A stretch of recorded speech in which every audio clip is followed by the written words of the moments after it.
À dire la même chose, vous voyez. Moi, il y a deux catégories de gens pour moi. Ceux qui se contredisent. J'ai expliqué à M. Mélenchon qu'il l'a reconnu, qu'il avait cessé toute sa vie de se contredire, et les gens qui radotent, les gens qui se répètent. Moi, je suis de la catégorie des gens qui se répètent. Et je préfère, parce que je pense que j'ai eu raison et que je continue à avoir raison.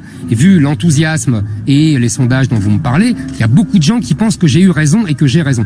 Donc je vais continuer à dire la même chose. Je ne vais pas édulcorer mon discours. Je me fous de la diabolisation, parce que la diabolisation, c'est vous qui la fabriquez. Donc je m'en fous complètement. Aujourd'hui, on voit bien qu'est-ce que c'est que devenu LR. C'est un parti de notables centristes qui après prétendent que je ne partage pas leurs valeurs. Mais eux-mêmes, en quoi partagent-ils les valeurs du RPR et de la droite d'avant? Non, ils ont eux-mêmes trahi le général de Gaulle et même Georges Pompidou.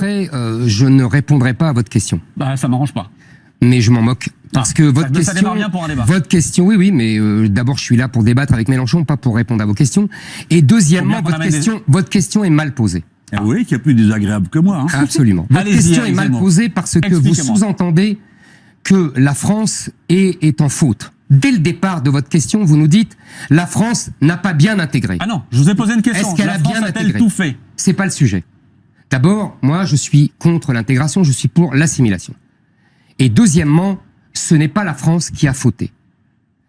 Et si elle a fauté, ce sont les gens comme M. Mélenchon et les élites françaises qui, depuis 40 ans, ont fait la folie, je dis bien la folie criminelle, de faire venir, de laisser venir des millions et des millions d'immigrés venus d'une civilisation arabo-musulmane qui est hostile à la civilisation chrétienne dont nous sommes issus depuis 1000 ans. Vous savez, vous regardez des sondages, vous avez 70 à 80% des Français qui vous disent « on ne vit plus aujourd'hui en France », qui vous disent « il n'est pas nécessaire d'être né en France pour être français, il n'est pas suffisant », qui vous disent « la France est un pays de racines chrétiennes ».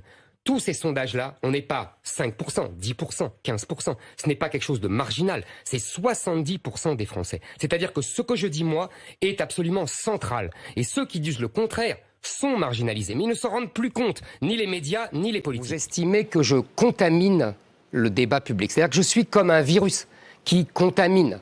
C'est votre conception de la démocratie, mais ça ne m'étonne pas parce que dans votre camp, depuis 2 siècles, on ne débat pas, on guillotine.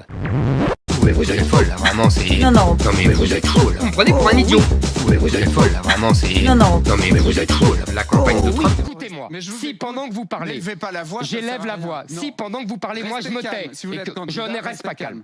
Je ne reste pas calme. Si je connais ce truc. Pour être président, il faut être calme. Je m'en fous.